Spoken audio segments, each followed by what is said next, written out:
નવસારી જિલ્લામાં ચૂંટણી પહેલા મોટી કાર્યવાહી સામે આવી છે, જ્યાં પોલીસે વિસ્ફોટકોનો જથ્થો ઝડપતા હડકંપ મચી ગયો છે.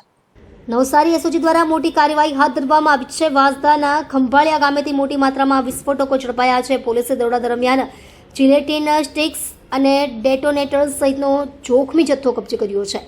આ મામલે અજીતભાઈ સુમનભાઈ પટેલ નામના શખ્સની ધરપકડ કરવામાં આવી છે. આરોપીએ પોતાના નવા બની રહેલા મકાનમાં કોઈપણ પાસ કે પરમિટ વગર આ જીવલેણ સામાન ગેરકાયદેસર રીતે છુપાવી રાખ્યો હતો, જેના કારણે આસપાસના લોકોના જીવને પણ મોટું જોખમ ઊભું થયું હતું. પોલીસ તપાસમાં ખુલ્યું છે કે આ કેસમાં જીણાભાઈ નાયકા અને નવાભાઈ નામના બે શખ્સોની પણ સંડોવણી હોઈ શકે છે, જેમને હાલ વોન્ટેડ જાહેર કરવામાં આવ્યા છે.